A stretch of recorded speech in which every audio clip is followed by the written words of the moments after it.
చెప్తున్నాడు ఎన్ని చేతులు ఆడినా వాడు బస్ అత్తలేడు దొరుకుని ఉన్న పని తెచ్చిపెట్టుకోలేదు అది చిన్న ఉద్యోగం కలెక్టర్ ఆఫీస్లో మీటింగ్ తెచ్చింది నా పనంతా ఖరాబ్ అయింది ఆ ఫ్రీ బస్ ఇవ్వగాడు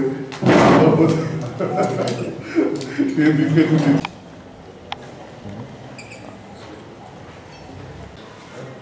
ఎవరికైనప్పుడు ఈసీఎంపీ గారు అడుగురు ప్రెస్ మిత్రులందరికీ కూడా నమస్కారం. జగిత్యాల జిల్లా కేంద్రంలో కాంగ్రెస్ నాయకుడు జీవన్ రెడ్డి గారు వారి కుటుంబ సభ్యులైన మాజీ మున్సిపల్ చైర్మన్ మహిళా అధ్యక్షురాలు విజయలక్ష్మి గారు వారి అనుచరులు వివిధ నాయకులు వివిధ సందర్భాల్లో బీఆర్ఎస్ పార్టీ అధినేత గురించి కావచ్చు, నాయకుల గురించి, అదేవిధంగా స్థానిక నాయకుల పైన కూడా చాలాసార్లు విమర్శలు, ముఖ్యంగా ఇక్కడ బీఆర్ఎస్ పార్టీ ప్రజాప్రతినిధులను ఇబ్బంది పెట్టే విధంగా జీవన్ రెడ్డి గారు ప్రవర్తించడం జరుగుతుంది. గతంలో కూడా తెలుగుదేశం పార్టీ అధికారంలో ఉన్నప్పుడు జీవన్ రెడ్డి గారు శాసనసభ్యులుగా ఉండేది. అప్పుడు రమణ గారు ఇన్ఛార్జ్ ఉన్నప్పుడు కానీ, రాజశేఖర గౌడ్ గారు ఒక జడ్పీ చైర్మన్గా ఉన్నా కానీ నాకు తెలిసి కాంగ్రెస్ వాళ్ళ పైన ప్రత్యేకంగా కేసులు పెట్టడం కానీ అట్లాంటివి చేయలేదు. మరి అదేవిధంగా కాంగ్రెస్ పార్టీ అధికారంలోకి వచ్చిన తర్వాత రమణ గారు ఎమ్మెల్యే ఉంది. రమణ గారు కూడా తెలుగుదేశం పార్టీ తరఫున బీఆర్ఎస్ పొత్తుతో గెలిచి నాకున్నంత సమాచారం వరకు కాంగ్రెస్ ప్రజాప్రతినిధుల పైన కానీ లేదా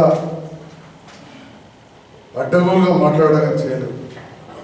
ఈ మధ్యకాలంలో జీవన్ రెడ్డి గారు వయసు ఎక్కువై సీనియర్ అయి మరి ప్రతిదానికి కూడా మా ప్రజాప్రతినిధులకు ఇబ్బంది పడే విధంగా గతంలో గౌరవ జడ్పీ చైర్పర్సన్ గారి కుటుంబం పైన తిప్పనపేటలో కావచ్చు, జాబ్తాపూర్ సర్పంచ్ వారిపైన,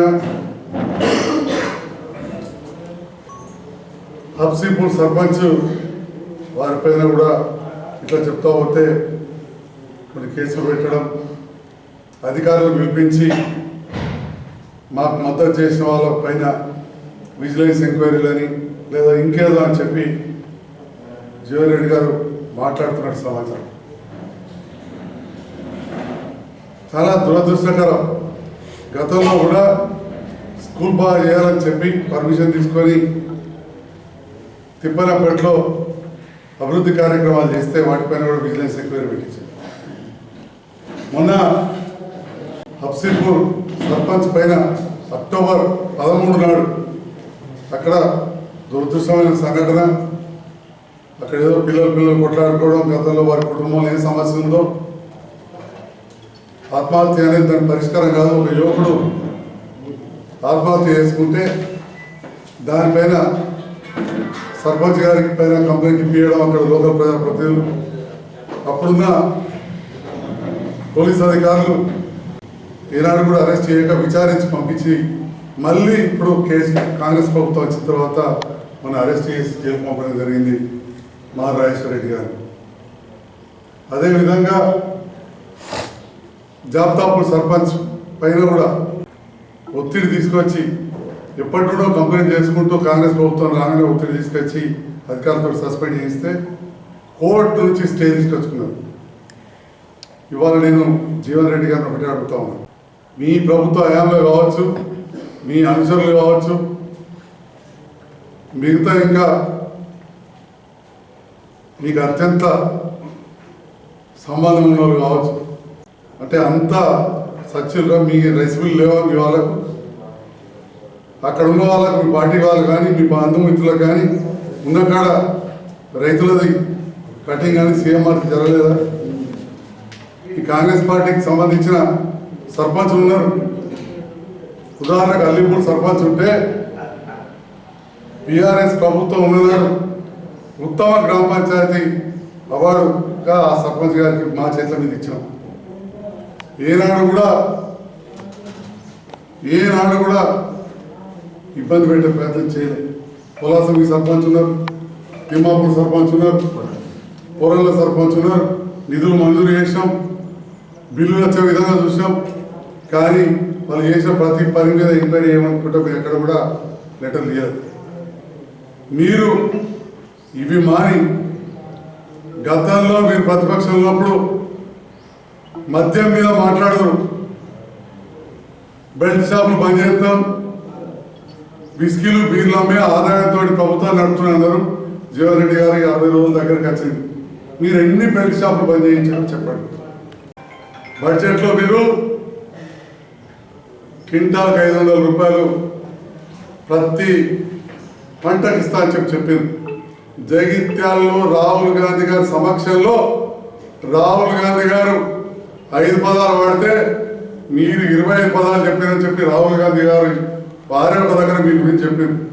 వాస్తవానికి మేము కూడా విన్నాం, మీడియాలో వచ్చింది. రాహుల్ గాంధీ గారు 500 రూపాయలు దేంగి 6 క్వింటాలు కంటే వరంగల్ రైతు డిక్లరేషన్లో చేసినామని చెప్పి మీరు దాన్ని విడమర్చి చెప్పింది. మరి చెప్పిన దానికి అనుగుణంగా ఎన్ని లక్షల మెట్రిక్ టన్నులు రాబోతున్నాయి? గతంలో మరి 3,50,00,000 మెట్రిక్ టన్నుల పంట పండింది.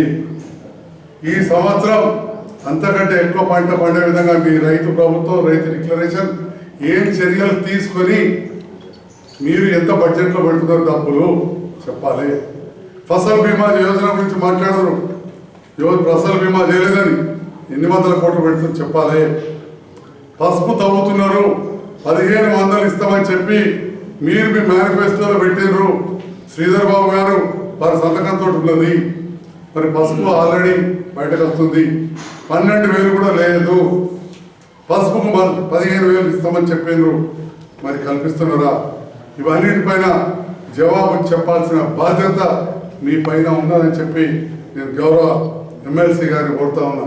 మరి ఇక వేరే విషయానికి వస్తే చాలా విషయాలు మీ అంశాలు కూడా మాట్లాడుతున్నారు, మీ పార్టీ నాయకులు మాట్లాడుతున్నారు. కొంచెం మాట్లాడేటప్పుడు ఆలోచించి మాట్లాడాలని చెప్పి కూడా ఈ సందర్భంగా మీకు సవినయంగా విన్నవించుకుంటా ఉన్నాను. అదేవిధంగా గౌరవ ఎమ్మెల్సీ జీవన్ రెడ్డి గారు కవితమ్మ గారికి చేసిన వ్యాఖ్యలను తప్పుపడుతూ కూడా మాట్లాడారు.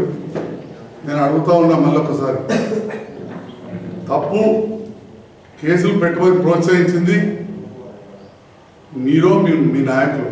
అక్కడ మా సర్పంచ్ గారు అనవసరంగా జైలు పాలయ్యాడు, యువకుడు. గతంలో కూడా కవితమ్మ గారి ప్రోగ్రాం అదే గ్రామంలో అయిన రోజు 4 సంవత్సరాల క్రితం అక్కడేదో కార్యకర్తలు భోజనాలు పెడితే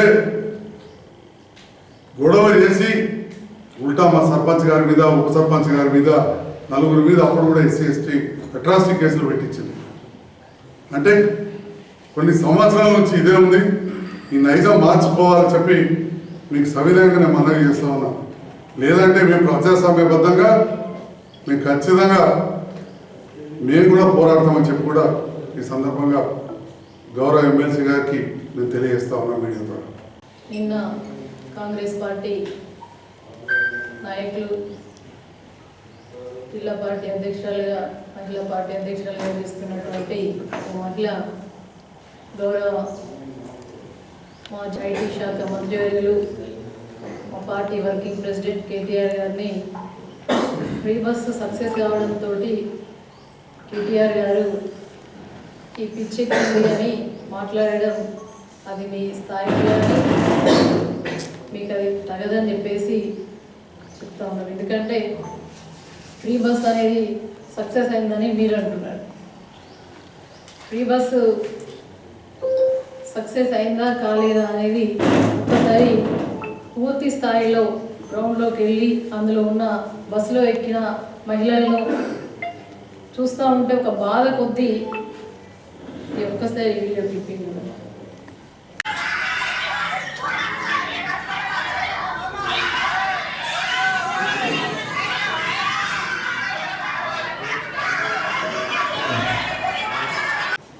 ఒక పరిస్థితి ఆ విధంగా ఉంది. కాబట్టి కేటీఆర్ గారు మహిళల పక్షాన ప్రయాణికుల పక్షాన ఆలోచించి మాట్లాడేవారు కానీ మహిళలను కించపరచాలనే ఎలాంటి భావన కూడా వారికి ఉండదు. మరి పెట్టినట్టయితే మీరు ఫ్రీ బస్సు పెడితే పూర్తిగా గ్రామాలలోకి సరిపడే అన్ని బస్సులు వేయాలి. మారుమూల ప్రాంతాలలోకి కొన్ని సందర్భాల్లో బస్సులు వెళ్ళకపోతే ఆటోల ద్వారా వారి ఆ ప్రయాణాన్ని గమ్యం చేరుకునే వరకు ఆ ప్రయాణాన్ని కొనసాగించేవారు. మరి ఈనాడు బస్సులు సరిపడా వేయరు. అదేవిధంగా ఆటోలు వేయకుండా ఆటోలు వెళ్ళకుండా మీరే ఆడుకుంటారు. కాబట్టి ఉపాధి కోల్పోతున్న ఆటో డ్రైవర్లను ఉద్దేశించి కానీ అదేవిధంగా ఈ మన బస్సులో ఎక్కిన మహిళలు ఇబ్బంది పడుతున్నారని కానీ మాట్లాడడం జరిగింది తప్ప ఎవరిని కూడా కించపరచాలని చెప్పేసి కేటీఆర్ గారు కానీ మా యొక్క పార్టీ కానీ ఎవరు కూడా ఆ విధంగా మాట్లాడారు.